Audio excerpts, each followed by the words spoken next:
আমার নানা ছিলেন একদম সোজাসাপটা মানুষ, যুক্তি ছাড়া কিছু করতেন না। আর তার একটি কথা ছিল, এই বাড়িতে আমি মেয়েকে বিয়ে দেব না, কোনোদিন না।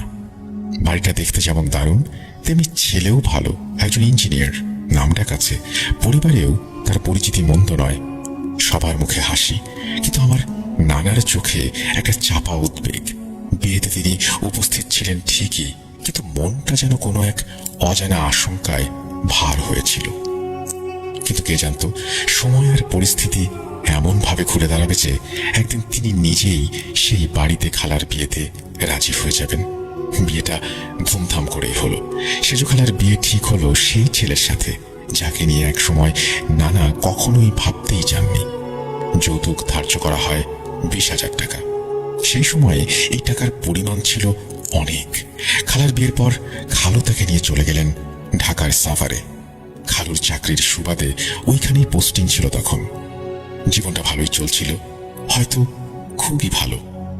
এই অংশটা আমার মায়ের বিয়ের আগের ঘটনা, তাই আমি যতটুকু জানি সবটাই মায়ের মুখ থেকে শোনা। বিয়ের কিছুদিন পরেই খালা প্রেগনেন্ট হলেন। খবরটা জানার পর পুরো পরিবারে এক আনন্দের জোয়ার বয়ে যায়। খালার মুখে ছিল সেই বিশেষ আভা, যেটা হয়তো সব মাই অনুভব করেন যখন তাদের ভেতরে আর একটা জীবন বেড়ে ওঠে। প্রথম সন্তান, প্রথম মা হওয়ার অভিজ্ঞতা, তাই মা বাবার কাছে থাকতে চাইলেন তিনি। খালু তখন খালার ইচ্ছাকে গুরুত্ব দিয়েছিলেন, তাই ডাক্তারের পরামর্শ ও পরিবারের চাওয়াতেই খালা বাবার বাড়ি বরিশালে ফিরে এলেন। বাচ্চা হওয়ার সময়টা ওখানেই কাটাবেন বলে। সবকিছু ঠিকঠাক চলছিল। খালা তখন বরিশালে বাবার বাড়িতে। চারিদিকে জুড়ে এক ধরনের নিস্তব্ধতা, আর সেই নিস্তব্ধতার মাঝে খালার চোখে মুখে শুধুই এক মায়াবী আনন্দ। তারপর এলো সেই দিনটি, যেই দিনটার অপেক্ষা করেছিল পুরো পরিবার। খালা জন্ম দিলেন এক অসাধারণ সুন্দর মেয়ে শিশুর। সালটা ছিল সম্ভবত 1978 বা 79। নতুন শিশুটির নাম রাখা হলো মুন্নি। যেহেতু বাচ্চা মাত্রই জন্মেছে আর মা হিসেবে শারীরিকভাবে খালার একটু বিশ্রামের দরকার ছিল, তাই তিনি তখনও বাবার বাড়ি বরিশালেই থেকে গেলেন। এটা একেবারেই স্বাভাবিক ব্যাপার ছিল। বরিশালের নিস্তরঙ্গ দিনগুলো কাটছিল মুন্নিকে ঘিরে। সেজু খালা তখনও বাবার বাড়িতে। নতুন মায়ের দায়িত্ব, আদর, ক্লান্তি আর ভালোবাসা ভরা দিনগুলো। ঠিক তখনই একদিন ঢাকা থেকে এলো এক দুঃসংবাদ, যেটা ঝড় তুলল পুরো পরিবারের বুকের ভেতর। সেটি হচ্ছে খালুর বিয়ে হয়ে গেছে আর একজনের সাথে। আর সেই নারী কোনো সম্মানিত পরিবার থেকে আসেননি, একজন কাজের মেয়ে। শোনা মাত্রই নানুবাড়ির পুরো পরিবেশ থমকে গেল। এক মুহূর্তে যেন সবকিছু স্তব্ধ হয়ে গেল। নানা, নানি, খালা কেউ যেন ঠিক বুঝে উঠতে পারছিলেন না এটা কি সত্যি নাকি কারো রটানো গুজব। এক নতুন মা, একটা ছোট্ট মেয়ে, আর সেই মাঝপথে এরকম একটি ছোঁয়াচে সত্যের আঘাত। তখন পুরো পরিবার যেন একরকম ধাক্কা খেল। কিন্তু এই দুঃসময়ে যিনি সবচেয়ে দৃঢ়, সবচেয়ে স্পষ্ট ছিলেন, তিনি ছিলেন আমার নানা। নানা কোন রকম দ্বিধা না করে খুব স্পষ্ট ভাষায় বলে দিলেন, এই লোক আর কখনো আমার মেয়ের ঘরে ফিরতে পারবে না। ওর সাথে কোনো সম্পর্ক নেই, থাকবেও না। আমি আমার মেয়েকে ওর কাছে যেতে দেব না, এই জীবনেও না। খালুর প্রতারণা মেনে নেয়ার প্রশ্নই উঠছিল না। একটা নতুন মা, একটা ছোট্ট বাচ্চা, সব ফেলে একজন স্বামী আরেকটি বিয়ে করল। আমার নানা রীতিমতো আদালতের দ্বারস্থ হলেন, মামলা করলেন। ম্যাজিস্ট্রেটের আদেশে খালুকে ধরে আনা হলো আদালতে। আদালতের ভেতর নানার চোখে ছিল রাগ, ঘৃণা আর অপমানের জ্বালা। সবাই চুপ, শুধু একটি প্রশ্ন ভেসে রইল বাতাসে, বাচ্চাটার কি হবে? এই প্রশ্ন শুনে আদালতের পরিবেশ ভেঙে গেল না, ভেঙে গেল আমার নানার বুকটা। তবুও তিনি দাঁড়িয়ে বললেন, তুমি যা করেছ, তারপরে আমি আমার মেয়েকে তোমার কাছে পাঠাবো না, কিছুতেই না। কিন্তু ঠিক তখনই আমার খালা নিজেই উঠে দাঁড়ালেন, চোখে জল, কণ্ঠে দৃঢ়তা। তিনি বললেন, আমি যাব, মুন্নির জন্য আমি যাব। আমার সন্তান তার বাবার পরিচয় ছাড়া বড় হবে, আমি আমি সেটা চাই না। এই কথা শুনে আমার নানার অবস্থা কেমন যেন ছিন্ন ভিন্ন হয়ে গেল। তিনি আর সহ্য করতে পারলেন না। নানা তখন মাথা নিচু করে বসে পড়েছিলেন। তারপর ধীরে ধীরে উঠে দাঁড়িয়ে একটা কথাই বললেন, মুন্নির মা, তুমি যদি চাও তাহলে আমার মরা মুখ পর্যন্ত দেখবে না। আমি মরলেও তুমি আমার জানাজায় আসবে না। আমার সেজু খালা শেষমেশ গেলেন। সন্তানের মুখের দিকে চেয়ে সব গ্লানি, অপমান, বেদনা গিলে তিনি নিজের সিদ্ধান্তে ফিরে গেলেন ঢাকায়, যেখানে তার স্বামী নতুন সংসার করেছে। খালার চোখে তখন একটাই লক্ষ্য, মুন্নির ভবিষ্যৎ। আর সেই ভবিষ্যতের জন্যই তিনি সবকিছু ছেড়ে, সব অপমান সহ্য করে চলে গেলেন ঢাকায় স্বামীর সংসারে। কিন্তু সেই ফেরা আর আগের মতো ছিল না। শুধু ঘর নয়, জীবনটাই বদলে গেছে। খালা জীবিত থাকতেই আমার নানার কথা সত্যি হয়ে গেল। যেদিন তিনি বলেছিলেন, তুমি যাও, আমার মরা মুখও দেখবে না, তারপরের ঘটনা। যা বলেছিলেন তাই ঘটল। নানা মারা গেলেন। আমার খালা আর কখনোই তার বাবার মুখটা শেষবারের মতো দেখতে পারলেন না। স্বামী তখন এক ঘরে, আর পাশে ছিল তার সেই নতুন বিবাহিত স্ত্রী। ঘর ভাগ, মানুষ ভাগ, সময় ভাগ। তার মধ্যেই একদিন খালার কান পর্যন্ত খবর এলো তার সতীন গর্ভবতী। এর মধ্যেই জন্ম নিল একটি পুত্র সন্তান তার ঘরে। সবকিছু পেছনে ফেলে অনেকটা সময় পার করে খালারা চলে এলেন ঢাকার উত্তরায়। নিজের একটা বাড়ি কিনলেন। মুন্নিয়াপু বড় হচ্ছিলেন ধীরে ধীরে। একটা শান্ত পরিপাটি জীবন, নামাজ, কোরআন, পড়াশোনা, মাকে সঙ্গ দেয়া, সব মিলিয়ে যেন সবকিছু ঠিকঠাক চলছিল। তিনি পরিপাটি, সংযত, মেধাবী মেয়ে। তিনি শুধু লজ্জাশীলা আর নম্রই ছিলেন না, ধর্মে কর্মেও ছিলেন খুবই যত্নবান। 5 ওয়াক্ত নামাজ পড়তেন, কোরআন তেলাওয়াত করতেন, আর পড়াশোনায় অসাধারণ। এসএসসি পরীক্ষায় দুর্দান্ত রেজাল্ট করলেন। সবসময় সবার সাফল্য সবাই নিতে পারে না, আর সবচেয়ে ভয়ানক হয় যখন সেই ঈর্ষা আসে ঘরের ভেতর থেকে, খুব আপন কারো কাছ থেকে। মুন্নিয়াপুর সৎমা, যে নারী খালার জীবনে আগুন লাগিয়েছিল, যার সন্তান পড়ত ইংলিশ মিডিয়ামে, সেই নারী মুন্নিয়াপুর সাফল্য সহ্যই করতে পারত না। ছেলে ইংলিশ মিডিয়ামে পড়ে, দামি স্কুলে যায়, মেধা, নম্রতা, ধর্মীয় জ্ঞান, মানসিক পরিপক্কতায় সে কোনোভাবেই মুন্নিয়াপুর ধারের কাছে না। আর ঠিক এই কারণেই একদিন সেই মহিলা এক ছলনা করলেন। তিনি ঘরে এলেন এবং মুন্নিয়াপু ও তার ছোট বোন দুলু আপুকে ডেকে বললেন, খুব দামি একটা মধু এনেছি, খাবে? দুলু আপু তখন ছোট কিন্তু অসম্ভব চালাক। তার ভেতরটা কেমন যেন কেঁপে উঠল। তিনি সঙ্গে সঙ্গে না করে দিলেন।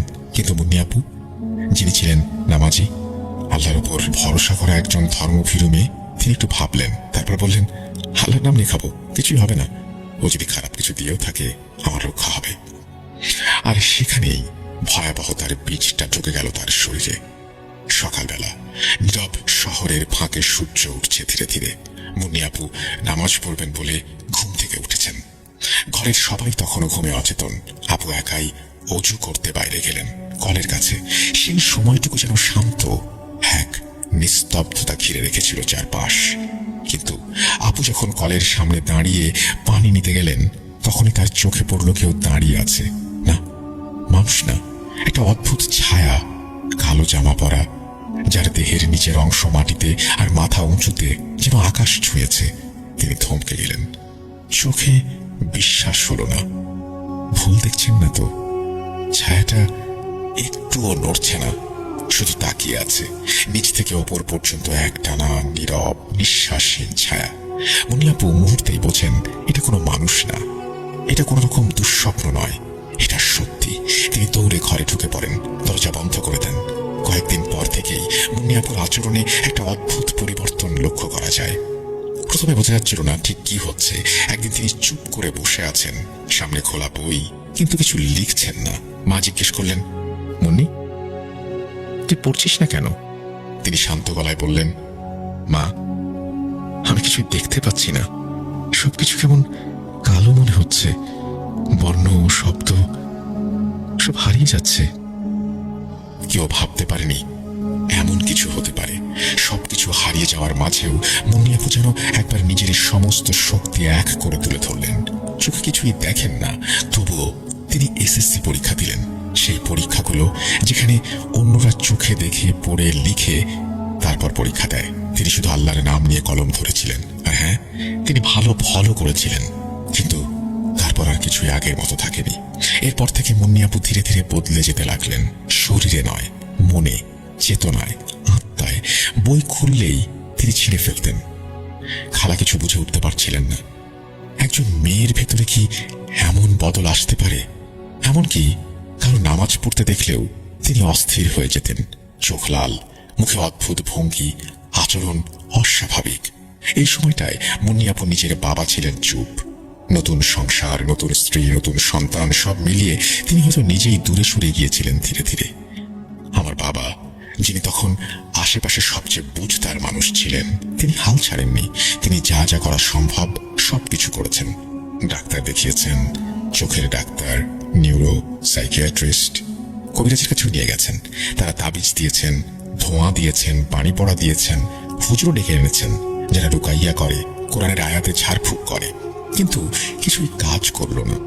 সবকিছু করে ফেলেও যখন মুন্নি আপুর অবস্থার উন্নতি হচ্ছিল না, আমার বাবা আবার চিকিৎসকের শরণাপন্ন হলেন। সবার সঙ্গে পরামর্শ শেষে একজন ডাক্তার বললেন, মেয়ের বিয়ে দিন, ওর বয়স হয়েছে, মানসিক চাপ কমবে, নতুন একটা পরিবেশ, দায়িত্ব, ভালোবাসা সব মিলিয়ে ভারসাম্য ফিরে আসতে পারে। ঠিক তখনই যেন আল্লাহর রহমতের মতো একটা বিয়ের প্রস্তাব এসে গেল। সুন্দর ও সম্ভ্রান্ত একটা প্রস্তাব। ঢাকার সাভারে একমাত্র ছেলের সঙ্গে মুন্নি আপুর বিয়ে। ছেলেটি একজন ব্যবসায়ী, ভদ্র, শিক্ষিত, স্বভাব ভালো, সম্পদ আছে। ছেলেটি নিজে এসে মুন্নি আপুকে দেখে গেলেন। মুন্নি আপুকে জিজ্ঞেস করা হলো, তিনি এক দৃষ্টিতে তাকিয়ে বললেন, হোক, যদি বিয়ে দিলে ভালো হয় হোক। পরিবার থেকে অনেক ভেবে চিনতে, দোয়া করে, কান্না চেপে মুন্নি আপুর বিয়ে ঠিক করে দিল। সব দুঃস্বপ্নের মাঝেও একটা দিন ছিল যেদিন আমরা সবাই চেয়েছিলাম মুন্নি আপুর জীবনে নতুন আলো আসুক। বিয়ের দিন। সেই দিনটার কথা এখনো মনে পড়লে, যদিও তখন সবেমাত্র 3 বছরের শিশু আমি, সেই দিনটা এখনো চোখে ভাসে। দোলা আপু মুন্নিকে সাজাচ্ছিলেন। আমি তখন খুব ছোট, মাত্র 3 বছর বয়স। সবকিছু যেমন মনে নেই, তেমনি কিছু কিছু স্মৃতি এত স্পষ্ট যেন আজও চোখের সামনে ভাসে। আমি তখন মুন্নি আপুর পাশে বসে আছি। আপু খুব চুপচাপ সেজেছেন সবুজ কাতান শাড়িতে, মাথায় ঘোমটা। বিয়ের ঘর, চারিদিকে মানুষের গুঞ্জন, কেউ খাচ্ছে, কেউ ছবি তুলছে। ঠিক তখনই সেই নারী এলেন, একজন কালো বোরকা পরা মহিলা। চুপচাপ এলেন, কেউ বুঝে উঠল না তিনি কার পরিচিত। এসে আপুর পাশে বসে গেলেন। তিনি ধীরে ধীরে আপুর দিকে তাকিয়ে কথা বললেন, কি যেন বললেন। আমি পাশেই ছিলাম। মা বা খালারা হয়তো রান্না আর আতিথেয়তায় ব্যস্ত ছিলেন, তাই কেউ এই অপরিচিত নারীর উপস্থিতি নিয়ে মাথা ঘামাননি। আরো অদ্ভুত ব্যাপার হলো, কখন যেন উনি চলেও গেলেন। চুপচাপ এসেছিলেন, চুপচাপ চলে গেলেন। কেউ ডাকলো না, কেউ বিদায় দিল না। বিয়ের সময় তো অনেকেই আসে যায়, তাই হয়তো কোনো চোখে পড়েনি। কিন্তু হঠাৎ করেই আপু ফিস ফিস করে কিছু বলতে শুরু করলেন। না, কারো দিকে তাকিয়ে না, নিজের মতো করে, অজানা ভাষায়, অজানা সুরে ভিড় ভিড় কিছু একটা আওড়াচ্ছেন। চোখে তাকানোর ভঙ্গি বলে দিল, শরীরটা একটু বাঁকা করে বসেছেন তিনি। কণ্ঠটা ভারী, স্পষ্ট নয়। সেই মুহূর্তে তার একজন ননদ এগিয়ে এসে জিজ্ঞেস করলেন, ভাবি, কি পড়ছেন আপনি? ঘরের কেউ ঠিক বুঝে উঠতে পারল না আপুর কণ্ঠে কোরআনের সূরা নাকি অন্য কিছু, তাও বোঝা যাচ্ছিল না। আপুর মা শান্ত গলায় বললেন, ভয় করছে হয়তো, তাই সূরা পড়ছে। একটা খুবই সহজ, স্বাভাবিক বইয়ের লজ্জা বা ভয়ের ব্যাখ্যা, কিন্তু বাস্তব ছিল ভিন্ন। যেই কণ্ঠস্বর মুন্নির মুখ দিয়ে বের হচ্ছিল তা তার নিজের মতো ছিল না। একটা ধীর, অচেনা, কেঁপে ওঠা গলা, যেন কেউ অন্য ভাষায়, অন্য গ্রহ থেকে কিছু আওড়াচ্ছে। তারপর আপু হঠাৎ বলে উঠলেন, আমি বিয়ে করবো না, খুলে ফেলো। কথাগুলো স্পষ্ট, নিঃশব্দ। ঘরে যেন বজ্রপাত হলো। তিনি নিজের গায়ের সব গয়না, সাজসজ্জা টেনে টেনে খুলতে লাগলেন। ঘুমটা ছিঁড়ে ফেললেন, হাত থেকে চুড়ি খুলে ছুঁড়ে মারলেন। আমি বিয়ে করবো না, আমি চাই না এটা করতে, খুলে ফেলো, খুলে ফেলো। চারপাশে তখন লোকজন কিংকর্তব্য বিমূঢ়, কেউ কিছু বুঝে উঠতে পারছে না।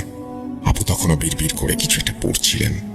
কি পড়ছিলেন কেউ বুঝতে পারল না। এটা কি ভয়ের বহিঃপ্রকাশ নাকি ভেতরে থাকা কোনো শক্তির রাগ? তখনই আমার মা খালারা মিলে হঠাৎ দোয়া পড়তে শুরু করলেন। ঘরের বাতাস ভারী হয়ে উঠল, একটা অদ্ভুত নিস্তব্ধতা ছড়িয়ে পড়ল চারপাশে, যেন ঝড়ের পর হঠাৎ সব স্তব্ধ। হাওয়া থেমে গেল, পাখার শব্দ পর্যন্ত কানে লাগছে না। আর ঠিক তখন মুন্নি আপু একদম চুপ হয়ে গেলেন। চোখ দুটো ধীরে ধীরে স্বাভাবিক হয়ে এলো। মুখে অস্থিরতা নেই, কাঁধে একটা চাপ ছিল, সেটাও কখন চলে গেছে, যেন কিছুই হয়নি। বিয়ের অনুষ্ঠান চলতে থাকলো। অনুষ্ঠানের সব রীতি শেষ হলো, হাসি কান্না মিষ্টির হাঁড়ি সব চলল। তবে ঘরের কিছু চোখ জানত এই বিয়ে ছিল স্রেফ সামাজিক রীতি। আসল যুদ্ধ তো এখন শুরু। বিয়ের শেষে পালাইলো বিদায়ের, কিন্তু কেউই মুন্নিকে একা পাঠাতে রাজি হলো না। ৬-৭ জন খালাতো ভাই বোন একসঙ্গে মুন্নি আপুর সাথে গেলেন শ্বশুর বাড়িতে। পরদিন ছিল বৌভাত, চারিদিকে ছিল হালকা উৎসবের ছোঁয়া। ছেলের বাড়িতে রান্না, সাজসজ্জা, দাওয়াত, হাসি সবকিছু চলছিল জমিয়ে। মুন্নি আপু দিনের বেশিরভাগ সময় ছিলেন শান্ত, চুপচাপ, খুব একটা কথা বলেননি। তবে কারোর চোখে আবার অস্বাভাবিক কিছু ধরাও পড়েনি। সবাই ভেবেছিল নতুন বউ তো, লজ্জা করছে বুঝি।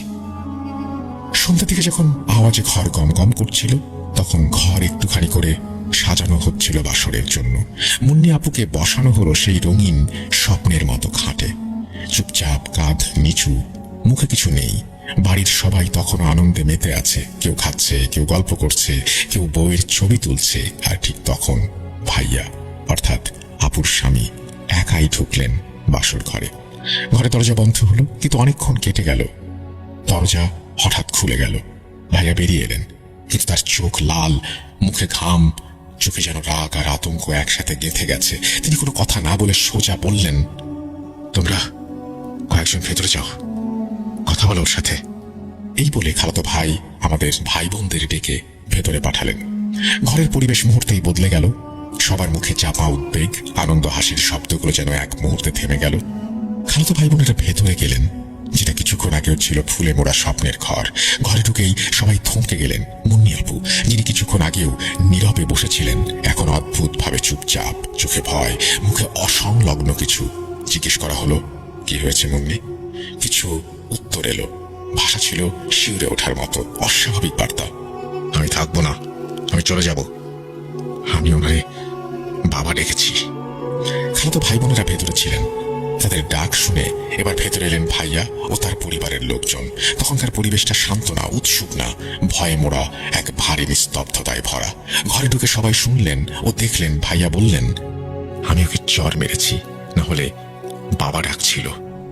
এই কথা শুনে সবাই বাকরুদ্ধ, কেউ এমন কিছু আশা করেনি। তখন মুন্নি আপু খুব মুখ তুলে বললেন, আমার নাক ফুল খোলো, খুলে দাও এটা, আমি এটা পড়তে চাই না। নাক ফুল খুলে দিতে বলার পরপরই মুন্নি আপু হঠাৎ করে নিস্তেজ হয়ে গেলেন। কেউ কিছু বুঝে ওঠার আগেই আপু অচেতন হয়ে পড়লেন। কণ্ঠ স্তব্ধ, শরীর নিথর, চোখ বন্ধ। তৎক্ষণাৎ তাকে হাসপাতালে নিয়ে যাওয়া হলো। একটা নববধূ বিয়ের দ্বিতীয় দিনেই জ্ঞান হারিয়ে হাসপাতালে, এটা তো কোনো সাধারণ ঘটনা নয়। পুরো রাত তাকে হাসপাতালে রাখা হলো। স্যালাইন, চেক আপ, ডাক্তার সবকিছু করলেন, কিন্তু ডাক্তারের রিপোর্টে কিছুই ধরা পড়ল না, সবকিছু নর্মাল। সকাল হতেই তাকে বউ ভাতের আগে আবার বাড়িতে ফিরিয়ে আনা হলো, কারণ স্টেজ সাজানো ছিল, দাওয়াত দেয়া ছিল মেহমানদের। আপুকে আবার সাজানো হলো, আর সেই বউ ভাতের মঞ্চে বসানো হলো, যেন কিছুই হয়নি। আপু চুপচাপ বসেছিলেন। বউ ভাতের অনুষ্ঠান শেষ, মেহমানরা চলে গেছেন। ক্যামেরা, পোলাও, কোরমা সব শান্ত। আপু স্টেজ থেকে নেমে এসেছেন, চোখে ঘুম আর ক্লান্তি, কিন্তু ভেতরে এক অসম্পূর্ণ যন্ত্রণা। তখনই ওর ননদেরা এসে বললেন, আজকে ওকে নিয়ে যান, একটু নিজের বাড়িতে থাকুক, ঘুরে এলে সব ঠিক হয়ে যাবে। মুন্নি আপু মাথা নিচু করে বললেন, আমি কোথাও যাব না, ডিভোর্স না দিয়ে আমি এই বাড়ি ছাড়ব না। ঘরটা স্তব্ধ, কারণ সবাই জানে এই কথা মুন্নির নয়। ভাইয়া ও তার পরিবারের লোকজন কেউ বোঝাতে চাইলেন, কেউ করুণা দেখালেন, কেউ রাগ ছাড়লেন, কেউ খালাদের বললেন, আপনারা নাটক করছেন, নিজের মেয়ের পাগলামি চাপাচ্ছেন। কেউ বললেন, মেয়েকে বাড়ি নিয়ে যান, নাহলে পুলিশে দেব। রাতের দীর্ঘ যুদ্ধ শেষে অবশেষে পরিবার মুন্নিয়াপুর ডিভোর্স করিয়ে তাকে ফিরিয়ে আনলো। কি শর্তে, কিভাবে, কেউ প্রশ্ন করেনি। ডিভোর্সের পরদিন সকাল থেকে মুন্নিয়াপু নিজেকে আটকে রাখলেন বাড়ির একটা স্টোর রুমে। ঘরটা ছোট, বাতাস চলাচলের কোনো রাস্তা নেই। দেয়ালের চারপাশে পোকা, ধুলো, পুরনো জিনিসপত্র, আর দরজা লোহার। না জানালা, না ভেন্টিলেশন, না কারো দেখার সুযোগ। আপু দিনের পর দিন সেখানে থাকেন, না খেয়ে, না পানি খেয়ে, না কারোর সঙ্গে কথা বলে। সবাই ভয় আর কান্নার মধ্যে শুধু দরজার কাছে গিয়ে দাঁড়াতেন, কিন্তু ভেতর থেকে একটা শব্দ আসতো না। না কান্না, না কথা, না সাড়া, শুধু থমথমে নীরবতা। আর সেই লোহার দরজার ওপাশ থেকে একটা চাপা উপস্থিতি। 1 মাসের মাথায় মুন্নিয়াপু বেরিয়ে এলেন সেই লোহার ঘর থেকে। একজন আত্মার মতো হাঁটছিলেন। চোখে কোনো আলো নেই, মুখে কোনো রং নেই, গায়ের ওজন কমে গেছে, গাল ভেতরে ঢুকে গেছে, চোখ বড় হয়ে গেছে। আর সবচেয়ে ভয়াবহ যে ব্যাপারটা, সেটা হচ্ছে নিজের মাথার চুল নিজেই ছিঁড়ে ফেলেছেন। মাঝখানে ফাঁকা হয়ে গেছে, চুলের গোড়া খুলে গিয়েছে টানাটানিতে। তিনি শুধু বলতেন, চুলে খুব বিরক্ত লাগে। রাতে আবার ঢুকে গেলেন সেই ঘরে, সেই লোহার দরজার পেছনে। ঘরের সবাই তখন তাকে আর ডাকেন না, কারণ ততদিনে সবাই হার মেনে নিয়েছেন। লোহার দরজার ওই পাশে এক সময়ের মুন্নি আছে কিনা তা কারো আর বিশ্বাস হয় না। না খাবার, না পানি, না গোসল, না আলো, না শঙ্খ। মুন্নিয়াপু যখন বেরিয়ে আসতেন, গায়ে পরিচ্ছন্ন জামা, কোনো গন্ধ নেই, ঘাম নেই, শুধু ওজনটা কমে যেত, চোখ বসে যেত, গাল শুকিয়ে যেত, কাঁধ থেকে জামাটা ঢিলে হয়ে যেত। কিন্তু তবুও 3 মাস একজন মানুষ অন্ধকার ঘরে কিভাবে কাটাতে পারে? না কেউ খাবার নিতে পেরেছে, না কেউ ভেতর থেকে কোনো শব্দ শুনেছে। সেই 3 মাস পরে হঠাৎ দরজা খুলে গেল। ওকে দেখে মনে হচ্ছিল যেন এক পরিচর্যিত আত্মা ফিরেছে, যাকে মানুষ দেখার সুযোগ পায়নি, কিন্তু কেউ যেন তাকে দেখে রেখেছিল। 1 ফোঁটা পানি না খেয়ে 3 মাস কিভাবে বাঁচল সে? আর যদি থাকেই, এত পরিষ্কার থাকলো কিভাবে? এর উত্তর আল্লাহ জানেন। ভেতরে কি হয়েছিল তাকে কেউ জিজ্ঞেস করলো না, কিছু কেউ সাহস করেনি। কিন্তু ও নিজেই বলল, শান্ত গলায় মাথা নিচু করে মুন্নিয়াপু বললেন, আমার স্বপ্নে একজন হুজুর এসেছেন, সাদা জামা পরা, নরম মুখ, চোখে নূর। তিনি বললেন, তুমি ভালো হয়ে যাবে, কিন্তু তোমাকে আমার কাছে আসতে হবে। ঘরে সবার চোখে বিস্ময়। তুমি জানো উনি কে? কেউ একজন জিজ্ঞেস করলো। না, আপু বললেন। কিন্তু উনি বললেন, উনি সিলেটে থাকেন, আমাকে যেতে হবে, উনি আমার জন্য কিছু একটা রেখেছেন। মুন্নিয়াপু আবার শান্ত, কোনো উত্তেজনা নেই, কোনো উন্মাদনা নেই। ওই হুজুর আমাকে ডেকেছেন, আমি যাব। পরদিন সকাল হঠাৎ ফোন এলো। খালা বললেন, মনকে খুঁজে পাচ্ছি না, কোথাও নেই, ঘরের দরজা খোলা, কেউ কিছু জানো? মুন্নিয়াপুর কাছে কোনো টাকা ছিল না, বাস ভাড়া, খাবার খরচ কিচ্ছু ছিল না। কেউ দেখেনি, কেউ চেনেনি। এইভাবে একটা মেয়ে ঢাকা থেকে সিলেটে পৌঁছাবে কিভাবে, তাও একা? 2 দিন পর আপু ফিরে এলেন, চুপচাপ, মাথা নিচু। মা জিজ্ঞেস করলেন, কোথায় ছিলি? মুন্নিয়াপু বললেন, সিলেট গিয়েছিলাম, ওই হুজুরের কাছে যিনি স্বপ্নে এসেছিলেন। আমি দেখেছি ওনাকে, উনি চিনেছেন আমাকে। তিনি বললেন, আমি ভালো হয়ে যাব, কিন্তু ধৈর্য ধরতে হবে। মা জিজ্ঞেস করলেন, কিন্তু তুই গেলি কিভাবে? টাকাও তো সাথে ছিল না। কেউ কি সাথে ছিল? বাসে উঠলে কিভাবে? আপু চুপ করে থাকলেন, তারপর বললেন, সব ওনারাই ব্যবস্থা করেছিলেন। উনি বলেছিলেন আমি যাব, উনি পথ দেখাবেন। সিলেট থেকে ফেরার পর মুন্নিয়াপু 2 দিন ছিলেন বাসায়। সবার মন শান্ত, কিন্তু রাত নামলেই আপু সারা রাত ঘুমাতেন না, চুপচাপ হেঁটে বেড়াতেন। পেছনের বারান্দা, রান্নাঘর, বাসার ঘর, খালি পায়ে মাথা নিচু করে মাঝে মাঝে জানালার পাশে দাঁড়িয়ে থাকতেন অনেকক্ষণ। নীরবতা এতটাই গভীর ছিল যে রাতের ঘুম ভেঙে কারো চোখ খুলে গেলে মনে হতো এই ঘরে আপু একা না, আরো একজন হাঁটছে।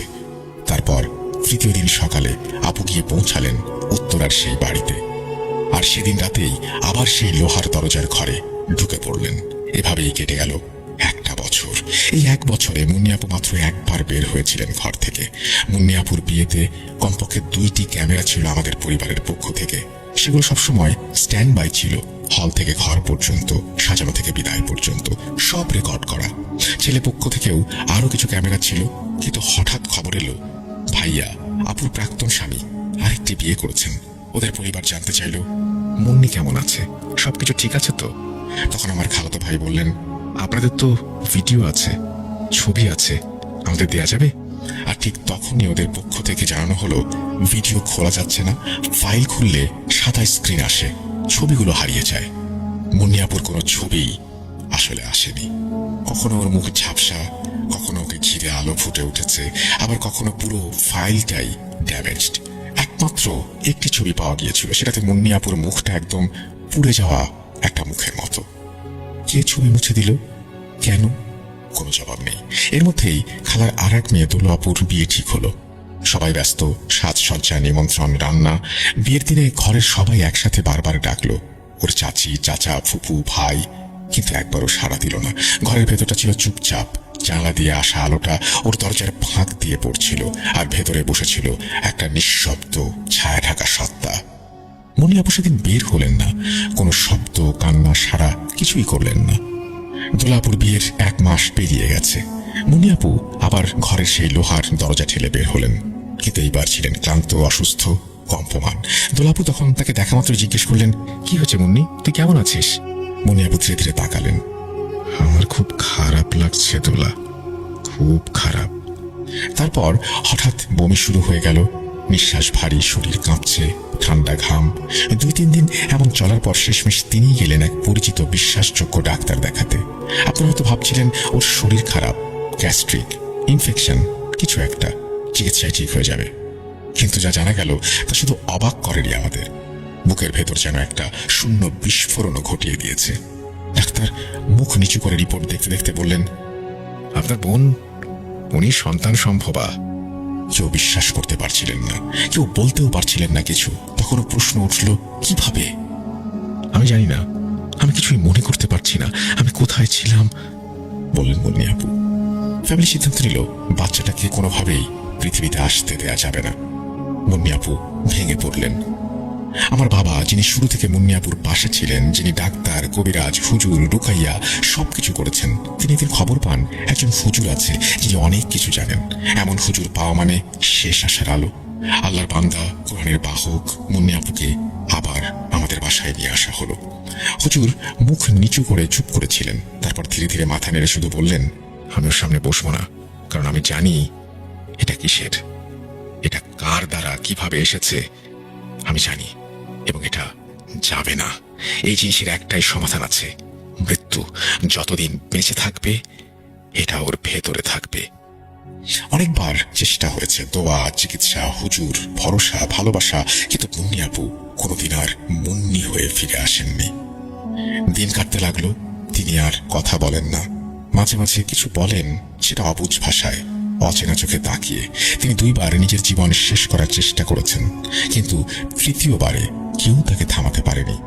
ভোরবেলায় যখন দরজা খোলা হলো, তার নিথর শরীর মেঝেতে পড়েছিল, চোখ খোলা, মুখে অদ্ভুত শান্তি, আর শরীর নিঃশ্বাসহীন।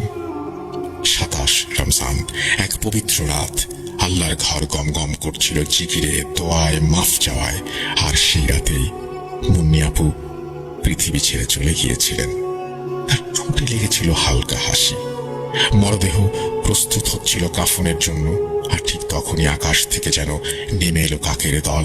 শুধু 2-4টা না, অনেকগুলো কাক ঝাঁকে ঝাঁকে দল বেঁধে চিৎকার করতে করতে হাজির সবাই।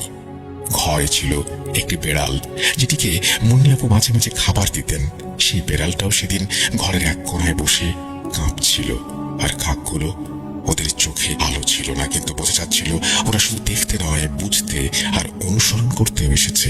ওরা যেন শেষবারের মতো বিদায় জানাতে এসেছে কাউকে, কারণ তারা জানতো এই শরীরটা শেষ, কিন্তু এই আত্মা এখন তাদের জগতে ফিরছে। 2 দিন পর মারা গেল ওর প্রিয় বিড়ালটি, যেটা কেবল ওর কাছ থেকেই খাবার খেত। সে যেন জানতো, যার জন্য আমি এসেছি সে আর নেই, তাহলে আমার থাকার মানে কি? অন্যদিকে দোলাপু তখন ছিলেন দেশের বাইরে। কেউ তাকে কিচ্ছু বলেনি, কারণ পরিবার জানতো এই খবর শুনলে দোলা নিজেকে সামলাতে পারবেন না।